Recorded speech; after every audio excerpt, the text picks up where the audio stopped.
Welcome to Inside the Mighty Nine. I am your host and the voice of the Mighty Nine's Beauregard Lionette, Marisha Ray. Yes. Thank you. Love it. Today we are going to be talking all things behind the scenes, spilling tea from the first 5 episodes of the Mighty Nine, which are now streaming on Prime. Woo! With that in mind, if you haven't seen the first 5 episodes of the Mighty Nine yet, turn this off and go watch it. Go do that first and then come back. We'll be waiting for you. It'll be fine. For everyone left, this is Inside the Mighty Nine. Whoa. Such a good throw. Doobie-doobie-doobie-doobie-doobie.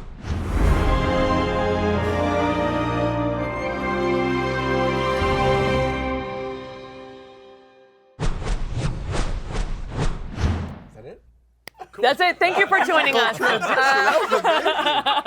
Holy cow. Roll credits. Welcome back. Today I am joined by Matthew Mercer, who is the voice of Essek. Hi. We have Liam O'Brien, who is the voice of Caleb Widogast. Ja, guten Tag. Travis Willingham, who is the voice of Ford. Sam Riegel, who is the voice of Not the Brave. No comma. Taliesin Jaffe, who is the voice of Molly Mock. Anika Noni Rose, who is the voice of the Ruby of the Sea, a.k.a. Marion Lavore. And later in the show, we will have Tasha Hugh, who is one of our executive producers and showrunners. And for those of you watching on Beacon, we'll be joined by Jess Lackey, who is our character design supervisor, and Joseph Martinez, who is our lovely art director. We have so much cool stuff. I'm excited. Okay. Now that we got the basic introductions out of the way, for people who might not be familiar with Critical Role, why don't you all go around and we can just talk a little bit about your roles at Critical Role? Roll. All the roll. Yes. Hi, I'm Matthew Mercer. Along with being the voice of Essek, I'm also the Chief Creative Officer at Critical Role, and I was the Game Master for our first 3 campaigns, and technically the creator of Exandria and this whole weird story in a subtle way, because it's collaborative. Sure. Yeah. Yeah. Hi. And we can all say that, right? Yeah. I'm Taliesin Jaffe. Other than being the voice of Molly Mock, I played Molly Mock in the game, and I just kind of bounce around and do all sorts of weird things, and just I hop around a lot. Yeah. Creator of Exandria. Also known as the Immortal One. Known as the Immortal. Yeah. Yeah. I'm Travis Willingham. I'm the CEO of Critical Role, one of the executive producers, a writer on the show as well, and the keeper of the phylactery that Taliesin uses for his immortalness. Yeah.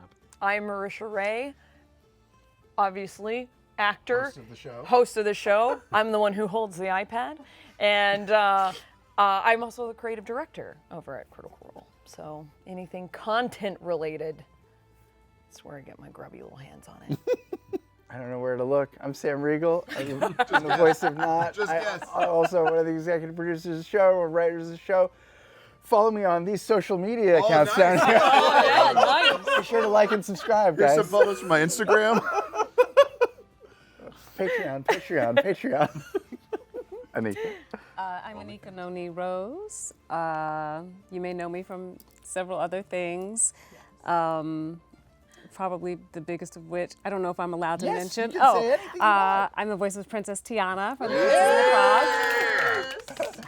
But here I'm doing something very different. I am playing Marion Lavore, also known as the Ruby of the Sea.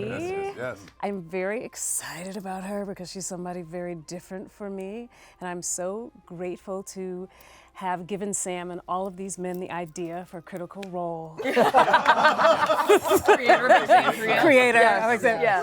This is my first time having anything to do with Critical Role. And it's very exciting. I'm Liam O'Brien. I play Caleb in the show. I am a founder of Critical Role. Like Taliesin, I am a swing at the company. I look at all things publishing, and I created the world of Middle-earth. That's great. Wow, that's so great. I'm familiar with your stuff. The guys with the big feet and the short stature. ZZ That's Top. so good. ZZ Top? What? We're confounding Stop our acting your audience. age. We're so bad at onboarding. First and foremost, I feel like we should talk a little bit about the plot, a little bit about the opening episode. Let's talk about bringing Astrid, Eowulf, everyone from the dynasty in very early on, and specifically the Beacon heist, because that is a The Beacon heist. What a way to kick off the series. exactly. It's killer. So exciting. Dang. Yeah. Did we set a record for how fast a character can die in the show in the Yeah. first episode? I don't know. A lot of people died very fast at the beginning of Vox Machina. Oh, that's true. Yeah, so time like it the up first and see 30 who- seconds. who Yeah. gets it first. Actually, that's pretty funny. Yeah, that first 5 minutes of the series, amazingly storyboarded by Eugene Lee and directed by Juno Lee, no relation. But it's we wanted to get a glimpse of this thing that was only sort of talked about in the campaigns. The beacon was taken, but how and by whom and when and how many so people much. died? Yeah. And we got to start with We it. did.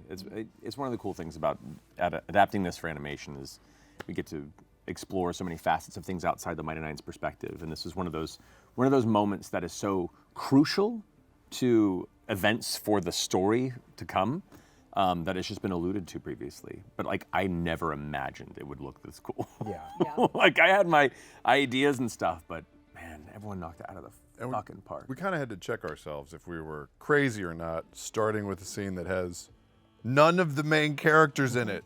Sure. You have none of the Mighty Nine for whole minutes. Yeah. So Is if it you're, like 5 minutes or so? I think it's like 6+. lot? Yeah. It just dumps you into the deep end. Even though the main characters aren't there, you are watching a very particular ritual in Yeah. a very particular place, and you're seeing all kinds of crazy magic getting pulled off in all kinds of crazy ways. Yeah. Bang, bang, bang, bang, bang. But if we're not taking risks, I mean, what are we doing? Yeah. And if you have no idea what the Mighty Nine is, if you have no idea what Critical Role is, we were intentionally trying to drown you in crazy things.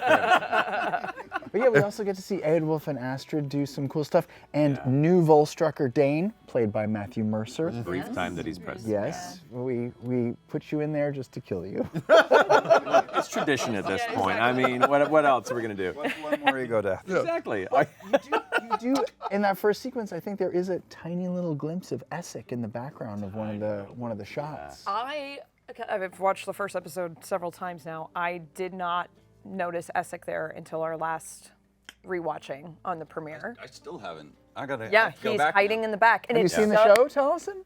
Not the first episode, obviously. He's got like a cloak on. He only watches things he's in. Yeah. Rewatchability. That's why we do it. Rewatchability.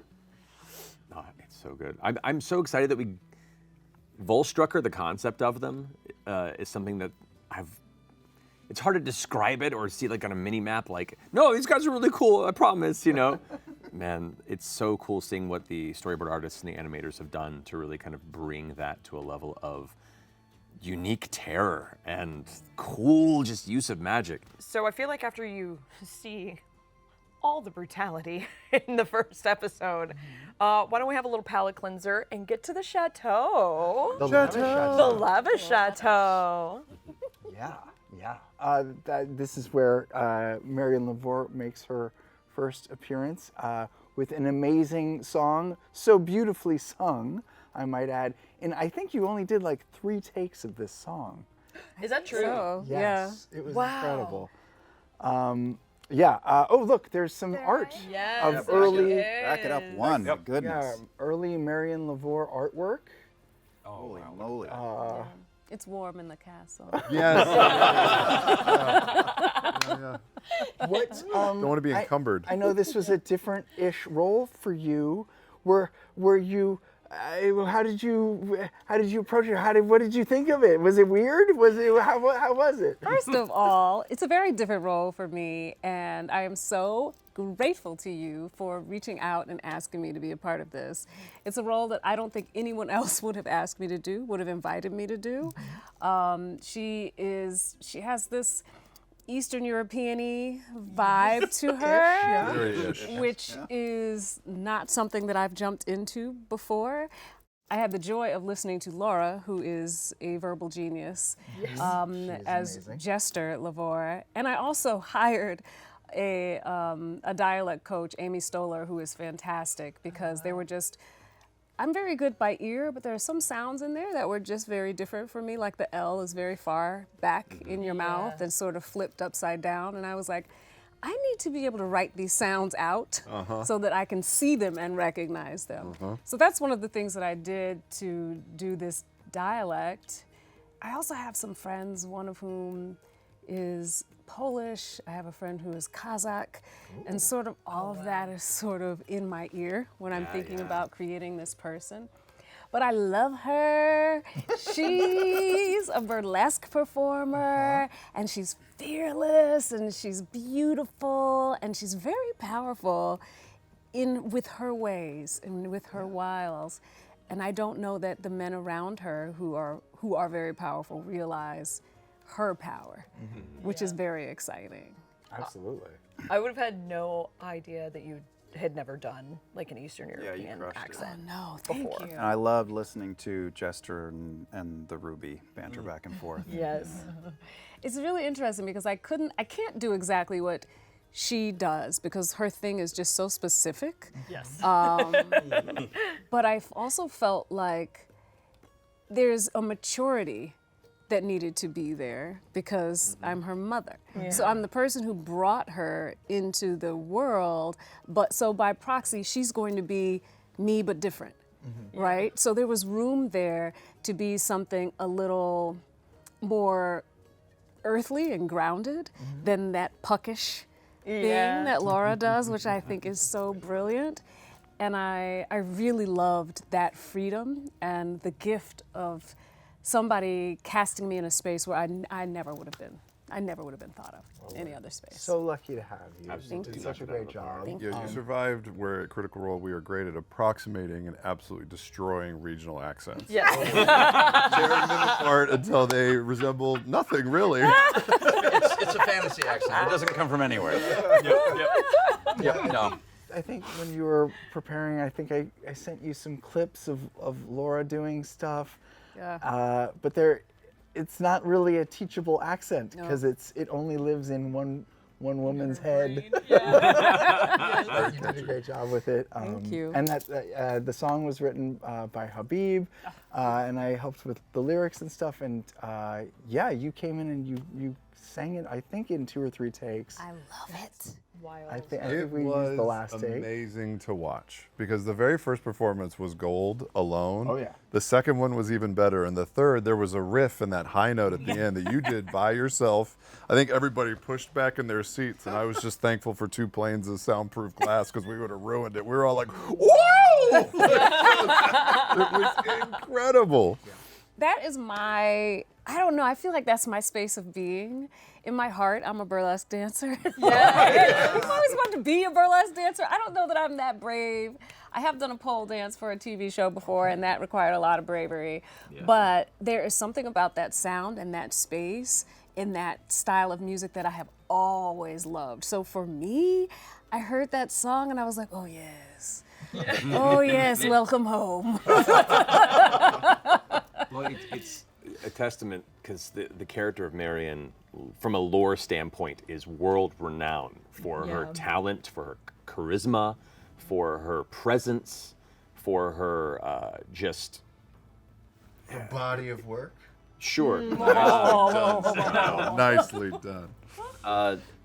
It was an impossible ask to bring someone of that scale of expectation to life, and you surpassed it at every point. It is Yes. so cool. And this is the Lava Chateau, some early concept art. I think I was most excited to see the Lava Chateau And it be is lavish. animated. Yes. Rich. Because obviously it was such a big deal in our campaign. We had a pretty strong image in our head of what it would look like, and I feel like we were always like, we want to go to there. And now that it's like here, I don't know. It's amazing. People often ask us, like, where would you want to go in your fantasy world? And a lot of those places are scary.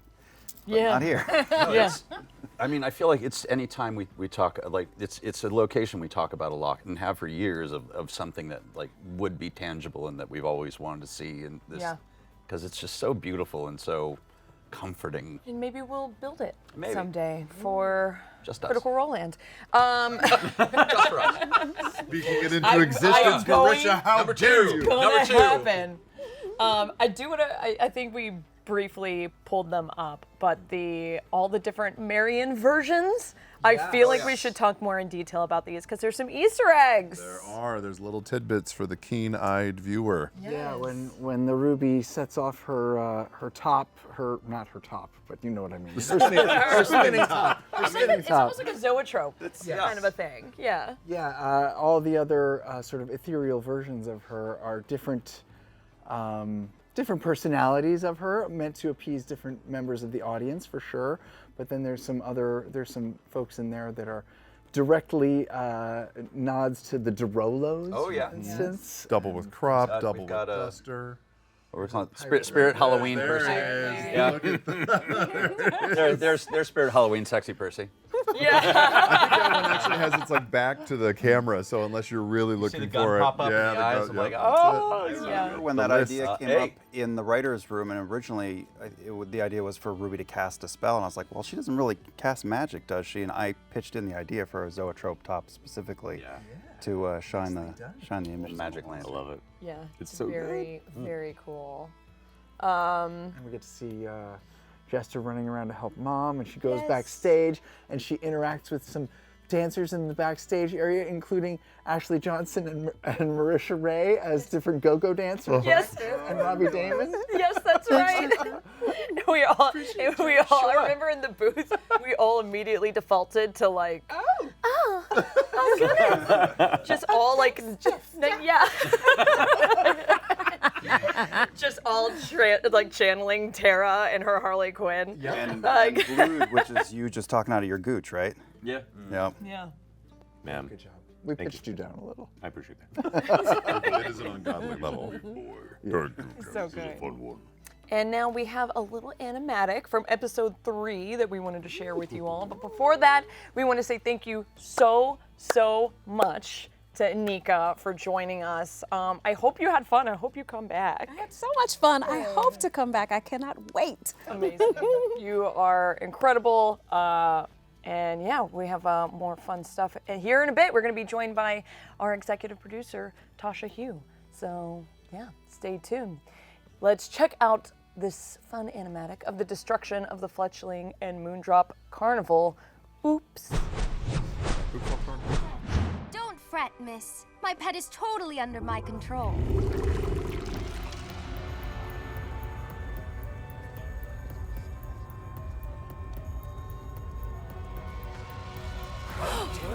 What a brave young woman. Boy, so daring.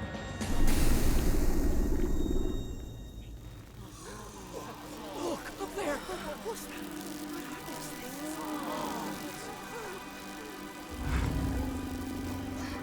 Wait, the beetles.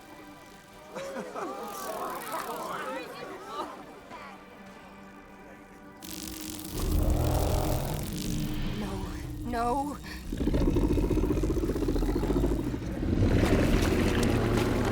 Get her out of there! Are you all right?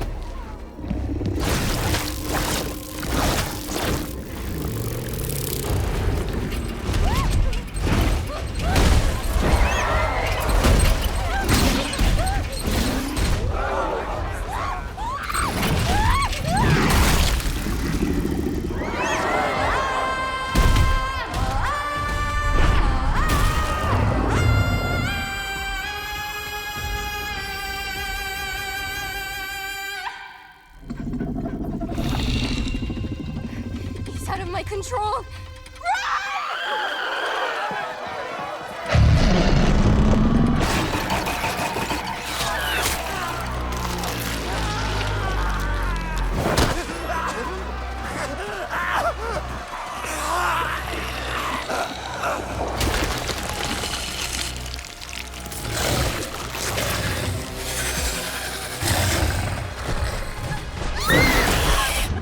That's a rough go. Yeah, rough go. So I remember Barnum's. Totally fine. Totally Yes, how I remember Barnum's. Sorry about your No, circus, Taliesin. I sat there and came up with a whole backstory and a bunch of characters for the game, and then you killed them off. So, Yeah. yeah. Cool. Yeah, no. What I Blame do? the dice, Time well though, spent. right? Blame the dice. Sometimes DM's got to clear the decks. Yeah. Yeah. Like there's too many characters. They gotta die. Sam knows all about this. Hey, guys. We have a Tasha now. Hey, Tasha, introduce yourselves. Tell the people who you are. I'm Tasha Hugh. I'm the showrunner of The Mighty Nine. Yeah, she is. Thank you for the jazz hands. Nerd incarnate, one of us. Yes. Yeah, one of us. Yeah, you watched all of the campaign when it was Thank you streaming. guys. It's a lot. It's a commitment. It's a lot. Yeah, you guys did it. We quizzed you in our very first meeting. First time we met you, we were seeing if you were like legit. Did you quiz me? Because I don't realize that you we, did that. we sat in that pirate tiki bar place. Yeah. Yeah. And we asked questions, and she crushed. And in fact, I think she knew the campaign better than Sam. Yeah, for sure. She I don't watch our content.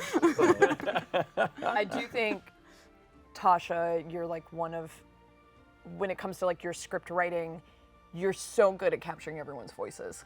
Like you're so good at writing Bo, you're so good at writing Jester. Like, it sounds like us. Sounds like the dumb shit that rattles out of our It's mouths. also because I listened to you guys for 600 hours. Yeah. You were a magical unicorn because you knew all of our characters inside and out so well, and then you were just so good at what you do, period. So it was perfect storm. Now, not to put you on the spot, but which character do you enjoy writing for the most? God, no, don't do that. 100%. Yeah, it's happening right now. Pick your favorite. Pick your favorite child. Just say Jester. Jester. She's not even here! Everyone is so, you're so different. So you get to flex different things. That's what's so fun about it. Yasha's probably the easiest to write for. Yeah, you just don't write anything. You don't write anything. She walks into a room and that's it. Yeah, 2 words at a time. That's it. Well, let's get into some of this carnival goodness. Let's talk about the Fletchling and Moondrops Fletching. Now she said fleshing. The Fleshlight and Moondrop. Yes, perfect. Actually, We're that would gonna have no take that problem. back. Let's jump into talking about this carnival. Fuck me, Simon. Keep it! This is perfect. I'm happy. I'm so charismatic. Here we go. Okay. Let's talk a little bit about this Fletching and Moondrops traveling circus. It's carnival. Fuck! Back on the Traveling boat. Carnival of Curiosity. Back on the fishing boat. Let's talk a little bit about the Fletching and Moondrop traveling Carnival of Curiosity. Hey, there we go. got it. Man. Yeah, man, you guys really brought it to life. Let's dive into it. Tell me about it. Talk about the process. It's a carnival. Process? The process. What was the process? I mean, it really. We knew it was a carnival.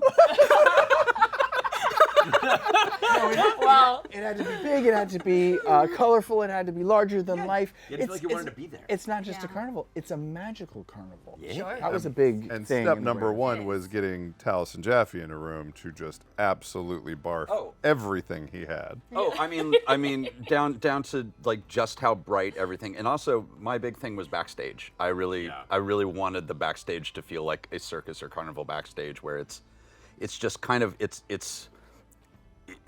this phenomenally interesting and beautiful things that are just lying there, often with someone just sitting and smoking on top of them because they have better shit to do. Which is totally safe. You also talked a lot about your time like working backstage at Ren fairs. Oh, like Yeah. Renaissance. How everybody was also hooking up with each other, Oh, yeah. and that made it into the show too. Like Orna and Job are hooking up with each other. Oh yeah, and like a lot of the carnival characters are definitely based on a few people that I've known through my life, and various like circus people and carnival people, and it is this Papa. weird There Beard he Papa. is. And you were like the mayor of Ren Fair, and Molly is the mayor of Ren Fair. I mean, yeah, there is some life experience. Can I brag on you for a second? Okay, go My ahead. very first Ren Fair Oh, was no. with you. Yeah. And we walked in with Taliesin Jaffe that we know just professionally, and within I think 2 minutes, someone screamed, "Lord Taliesin!" This woman ran over and just began making out with you in the middle of the Ren Fair. And we were like, what is happening right now? And I said, what do you mean? Shortly thereafter, you had an entourage, and they were like, "You know Lord Taliesin?" And we were like, "I guess not." Yeah. For anybody who's ever worked one, Ren Fair is a vibe. It is a vibe. But that's how Molly is at the carnival. And we were very specific. We were very particular about the relationships there, and kind of Starts in bed with a couple of folks. One of them played by Matthew Mercer. Yeah. I mean, you know, something that. Yeah, right what you know. Right, what you know? This is how I got most of my nat 20s in round one. But it was so fun, like rounding out the strange cast of characters, the rogues gallery that would be in the carnival. We talked about different acts or performers that would be in there, what we had room for, how would they sound, what would they look like. I'm so excited that we got to dive so deep into them and who they were. Sorry. Oh, that felt good. Shame on you. No, Shame no, on you. that felt really Also, good. bravo. Weird segue, but also you describe them as part of your family. Yeah. So I think that became important too, is when we're showing the backstage and we're showing how Molly moves through this space, that you're so comfortable with these people, because when we take them away, Yeah. it's gonna be really tragic. Yeah. Well, actually, let's jump into that because something that was switched up a little bit from the campaign, we killed Gustav Sure did. and Toya. Yep. Both of them did not make it. This is their fault. I was so excited to be in a scene with Alan Cumming, and then that ended real quick. Yeah. You got your scene. I got my scene. I'm cool. Yeah. I'm cool. How I'm was good. that? How was that, Taliesin? That was- 'Cause that was, you guys sounded amazing. That was a dream fulfilled, because I saw him perform in his first round of cabaret in New York 1 billion years ago. Wow. Before anyone knew who he was, and I was just, oh my God. Oh. And then I got to go backstage, and there was another accent back there. He had two. I was not all right. It was I mean, I feel like destroying the carnival, obviously a personal blow to Molly Mock, and definitely a downbeat. But it's always nice when you can get some death in there too. Sam is a little freak. He loves this. He loves this. I love killing people. I do too. You only have so many minutes. The outfit didn't tell you. You have to keep it streamlined. There's only so many minutes, and Yeah. it's not a thread we're going to get back to. It's just No. going to hang, and Raises the stakes. and we really needed to get him out of there. It is a lot of that. The thread was not going to come back around, and always the original version will be there on the internet for people to enjoy. Yeah. But it does raise the stakes. It makes it more heightened for Molly, who we've just met. It removes some of the home, right? It pushes you forward, and you know we've got plans to hurt everybody further. It's just the beginning. And we shifted it more so that it's obviously the Devil Toad is bad, but also the Mighty Nine or the members who will become the Mighty Nine are the ones who sort of Kind of our fault. mess it up, Yeah. which starts them more on a downbeat. They have farther to climb if we start them lower and lower. Always, yeah, they're fuck ups. They had to have caused it. Yeah. Because then they have to make amends for it. Yeah. And Molly has to somehow find it in his heart to forgive them, or maybe not. Well, That's I mean, part of it's the disruption of the interesting team. because everybody is starting from this space where they don't necessarily trust each other. They all have this damage they're running from, and then like Jester and I are two. Where like Jester was kind of fine until she wasn't, and I was also fine until I wasn't. And it was a great way of putting everyone in a room, and immediately I don't like any of these people, which is very rare for Molly. He needs a very particular type of person for him to immediately not like them. And Except for Bo. You immediately were shitty towards Bo. And vice versa, to be fair. It was vice versa. I think he was there with the olive branch, and you were like, "Fuck off." I mean, honestly, there was no real like from the beginning. Sitting down was going to be get out of my carnival, cop. No one wants you here. Yeah. Yep. I don't care. Like you're not here to bet. Yeah, it was. You're not here to bust anyone. You're clearly a cop. Yeah. Get out. Like you've been. That was always the moment. I think we have some Devil Toad designs, by the way. I want to see. Because man, and I just love, I don't know, I always love the process of like seeing how grotesque the monsters can get. Giving in the our shows. Titmouse animation team a creature and saying, "Make this scary," is it always comes back horrifying. Look at that. He's got a tongue like one of those cute puppies that you see on the internet that can't put the tongue back in their mouth. Oh. Yeah. He's angry in this one. Oh, he just needs to little be spill. heard. He just needs to be squished under his chin. Yeah, he That's just all. needs some scritches. That's all. Which chin? Oh my gosh. So cool. Look at that. And there was also some elements of the Devil Toad that we augmented for this. There was certainly, obviously, Toya lived in the live stream campaign, Yeah. but Yeah. the Devil Toad used Toya almost as a puppet to communicate. lure. Yes, which this is lure. terrifying. Yeah, was has, that like, was that deep sea Little fish? anglerfish. Yeah, anglerfish Yeah. vibes. I Which feel like Travis is could barely brutal. look at that when we were designing. It was so I had a good. hard time. We also changed, I think, for the campaign how the Devil Toad sort of cast its spell on the audience. Its original design was more subtle and could fit a more long-form mystery narrative, whereas with this, it didn't really benefit the story for the pace we were going and the story that we had to tell. So this was much more visually striking, much easier to see the connective tissue as to the cause and effect of its power set. I think it worked out really well for the cartoon. Oh yeah. These are some early designs. Toya, we flipped back and forth between making her blonde or brunette. I think we ended up with sort of strawberry blonde or Sort of brunette-ish, yeah. brunette-ish, played by Ali'i Cravalho, by the way, Moana. Yeah. She sounds so good. Oh yeah. She was so happy kills to it. play something dark. She Yes. was like, Oh, thank man. you. She's been a Disney girl her whole life. She's like, thank you, I gotta flex this muscle. Who do you think wrote the "Little with Love from Mighty Nine" note? Because it couldn't have been Jester because it was too. Yeah, it was serious. too hard. Maybe not. Maybe Molly. Not Molly. Well, That would have been too. that would have been too very- sad. yeah, maybe Ford. I don't know. It was always Bo in my head because she's an ironic. That's fair. That makes sense. That makes sense. Bo can spell. Bo can write. I'm a little iffy on that. That makes sense. Not my strong suit. I also love the motivation it gave not that change to the story. Like it really gave a cool thread for us to follow. with her. The hook of personal responsibility as opposed to just, hey, we're starting a campaign, we should solve a mystery because bad things happen. It grounded it in a level of personal responsibility that pushed them much more confidently forward, I think. Yeah, and it's the first time that we see them sort of in the same room together, and it's only right that they mess everything up the first time we see them. Yeah. They don't know each other. They have never worked together, and And they have different like opposing goals and styles. conflict and styles. fighting styles and stuff, and magic. Yeah, it's cool. I love this episode. I think it's one of my favorite episodes in this first season. And I think it's because like, the first couple of episodes were our kind of session zeros, as we've talked about. But I feel like this one, it's like really when the campaign was kicking off and starting to hit the ground running. And I feel like it was pretty faithful adaptation to the campaign. Yeah, and you get to beat up a guy in a bear costume. And I get to be in a bear costume. Oh, the One of my favorite Juilliard characters. bear. Juilliard I bear. just needed to be training my performance capabilities before you punch my teeth out.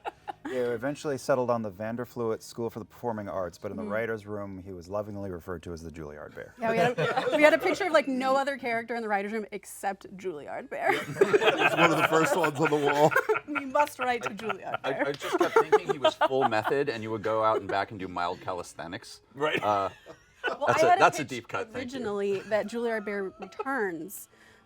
We'll find some party to put him in, but he'll be a waiter in the back because he's moving like slowly up like the actors. Well, What's the every night actor about? has done Well, catering. there's Listen, this Are bear. you saying that dinner tracks. theater is above carnival? Because I don't know how I feel about that. He's Bill Paxton in True Lies. He shows up later. I love this plan. That's yeah. I'll That have hurts. my day. Maybe there'll be Easter egg Juilliard Bears. I love it. I love it, please. Love this. Well, you guys, if the Fletching and Moondrop Carnival wasn't traumatic enough, why don't we check out this animatic with even more trauma? Our show's a real upper. Check it out. I never understood why you were his favorite. I never betrayed him. I never ran away. Yet all he wants is to find you.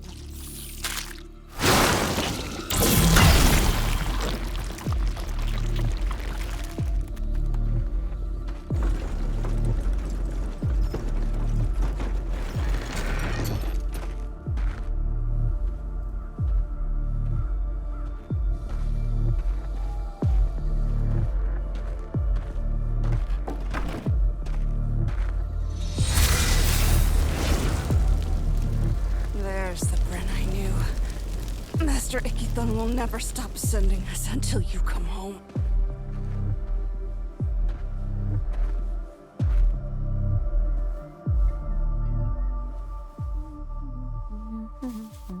Everyone you love will die.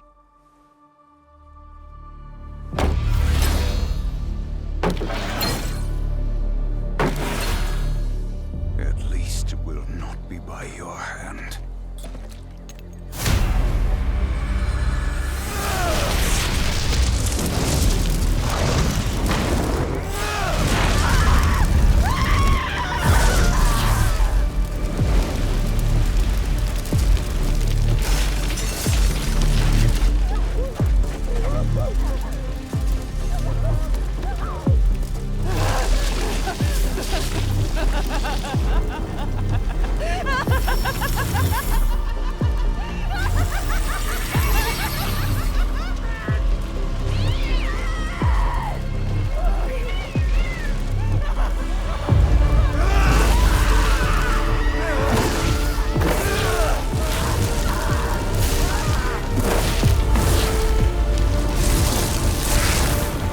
The little spark who became a firestorm.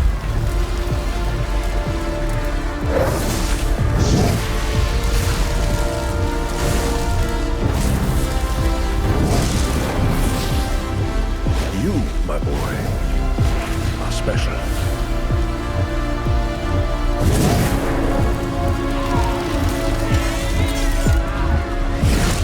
Accept the pain.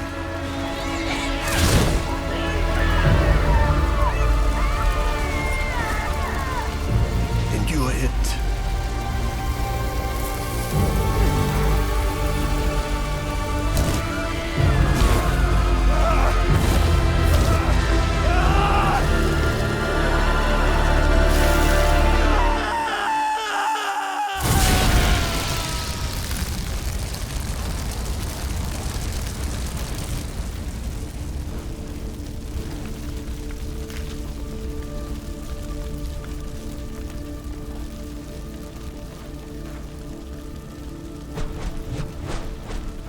She's all right. Fine. She's Walk it off. Yeah, she'll be fine. Neosporin, some Bactine. Neosporin, or bacitracin. Aloe vera, little aloe vera. Oh my goodness. Hey, Caleb. Uh-huh. What the fuck was up with that? We have to make jokes about it because it is so painful and uncomfortable to sit in that you just Yeah. will implode if you stay there too long.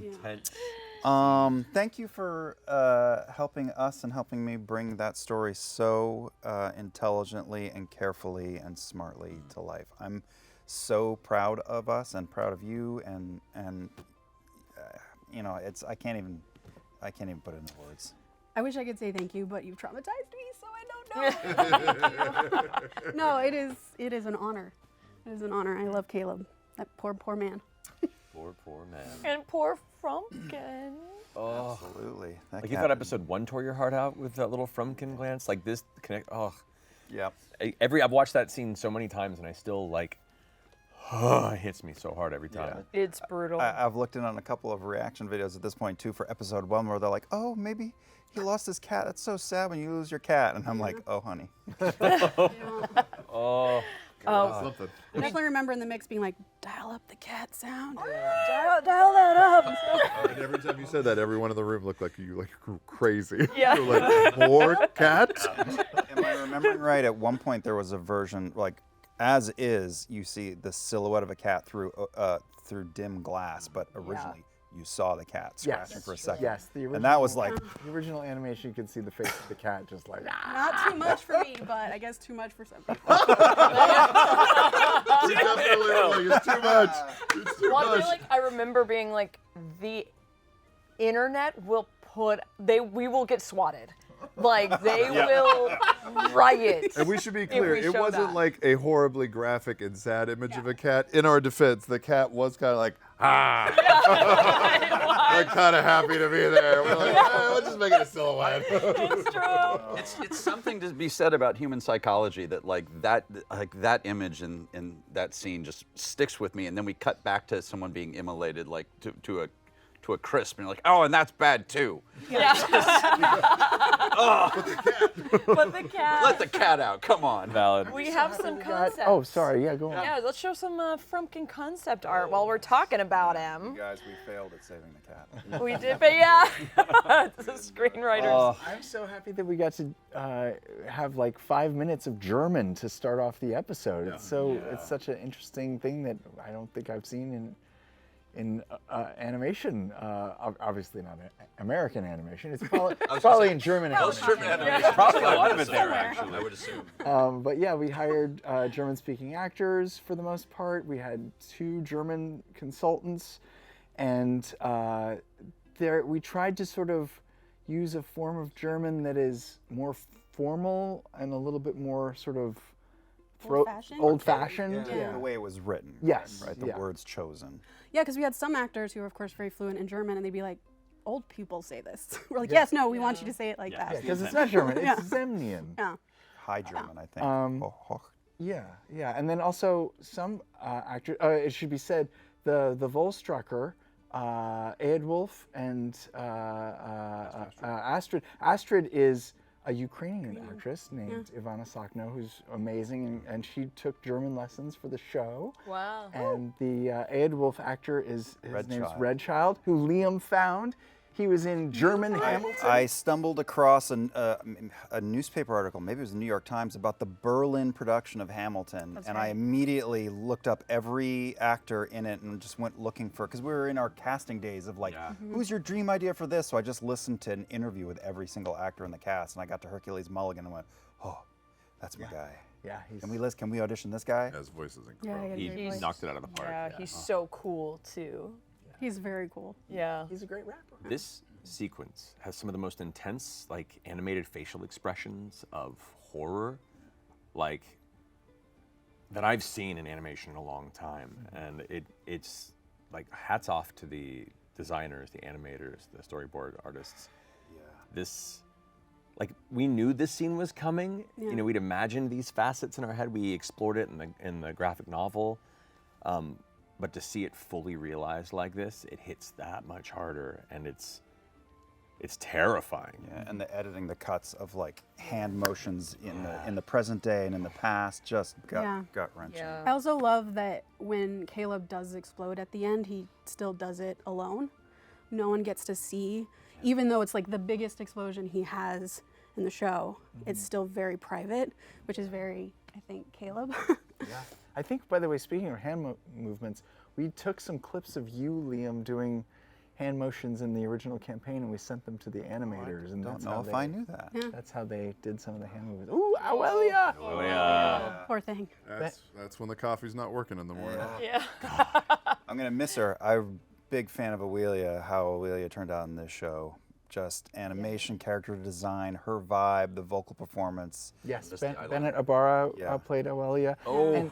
And that's a character that exists in Matt's lore, but had never really been explored. Correct. Auelia was created as just an extension of the Volstrucker, beyond just the Astrid and Eadwulf of their presence. So to be able to take that character who is lore anchored, but then to give them an opportunity to really show from the Mighty Nine's perspective the terrifying ability of the Volstrucker, and God, what just a uniquely dark, powerful, scary personality to kind of come out of the gate with. And Bennett did such an incredible job with the character. It was almost sad to see them go in this episode, but like, what a way to go, too. Yeah. Well, and Sam, weren't you talking about, because in the early episodes where Auelia and Bo fight, and there was like the concern of like, because she's a halfling. Yes. So it's like half of Bo's height, and so we were a little nervous that it would look like Bo's beating up a little kid. Whatever, it's a Tuesday for Bo. It's fine. I beat up an old lady instead. Yeah. But in the storyboard artists were like, no, we can make her super scary. And she is. Yeah, they did. When she kicks in the speed and comes up, you're like, all right, Bo's got a shot. You're fucked. Yeah. They managed the serial killer expression too, where she's just like never joyful. It's just cold. I love how all of the Volstruckers also kind of have their own brand of magic as well. Things that they like. She does bugs and acid. Yeah. I mean, who doesn't? All right. Yeah, that's all very intentional, right? Their colors of magic are all different. The style that they use. We tried to bifurcate, even in like different sides, who would have what it would look like, carve out space for different things down the line. Yeah. It's very cool. Yeah. I think what's also great about episode 5 is you see the cutting back and forth in the flashback sequences, and I think the dichotomy between young Caleb, or Bren, and where he is now, and seeing how happy of a kid he was. Yeah. What's it? They were so full of hope, and Yeah. and then they had shards shoved in their arms. I mean, That it's a sequence story is about crazy. abuse and programming. It is essentially a state-sanctioned cult. Yeah. Essentially. Yeah, you and I had a lot of conversations about what would the training have been like, what was the manipulation like, how do we portray that in a way that you understand, like you empathize or at least sympathize with Caleb's arc, because that's a hard person to sympathize. And we talked a lot about in the writer's room too, if the end of this episode is we realize he's killed his family and his cat, like how do we get the audience to still be on board with this person? Yeah. And that was really the challenge of the episode. The forearm stuff was so rough. Listen, whether we're exploring what troll dicks look like in Legend of Vox Machina or what forearm torture looks like for Bren, it's always something where Titmouse is like, what's the dial? How crazy we're going? Like, show us 10, and we'll walk it back if we have Bring us to. back over to Vox Machina somewhere in Whitestone. Percy feels really guilty. Oh yeah. Yeah. It's his residual. It's his residuum. Yeah, it's Whitestone residuum. So. I'll jump to Mark Strong too, who's incredible. I can't believe that we get to do, all of us get to perform, toe to toe with Mark in this series, and we'll continue to do so. But the scene where we're looking at Caleb get those crystals, the way that Trent is talking to him, and Mark's like quiet, almost nurturing energy while he's doing the unthinkable, and Caleb talks about someone taking magic from him, someone he loved. So that means that it was a close enough bond of like teacher to student, or a surrogate father or grandfather to a child. Like it's so dark, and I'm sorry for giving anyone nightmares out there. I know it's really deep dark, but very rewarding, and I'm so proud of it, and of all of us. What's the line? The line he says in the middle of you screaming your head off as he says, "Your father needs you." Oh yeah. Calmly, and in his ear, I was like, "Oh no." Yeah. And there's a chair. Icky. Oh yes. Oh. Very basic. Never trust it. Never trust it. Never Nope, trust a chair. nothing good comes from chairs. No. This is unsanitary. It's just Chetney's- unsanitary. That's just Chetney's workstation. You know what? I alcohol love the on there. leeches. The leeches make me. Yeah. A bar of soap for when Trent's It done. is a bar of soap. Yes. Like I'm so curious how much Mark knows about where this character is going. Like his villain is so strong, and I mean, he asked a lot of questions He when did. he recorded, and we gave him the whole scope of the backstory and where it was going. To be honest, I don't know if we know where it's going. Like we ultimately know where the story will go and how it will end probably, but in seasons 2 and 3 and 4 and 5 and all the other ones. Disappears a lot in the live Yeah. stream. Yeah. So we don't know may what or he was may doing. not There could be disappear. adjustments we make that we're not Yeah. even thinking of yet. Exactly. he's darker than he even has been in my imagination. Like that was somehow worse. It's about what I thought he was. Yeah. Yeah? I'm very happy. Yeah? Oh, I'm very happy. It has to be that dark. That bugbear thing that's on par. Oh yeah. That's- Okay. Well, I think I mentioned it when we were doing the original campaign, and you guys were having dinner with Trent for the first time. That's the longest I've sat in him as I a love character, that and it scene. was so gross to Yeah. be in that space because of all the things that I knew he was capable of and he had done, and kind of his persona.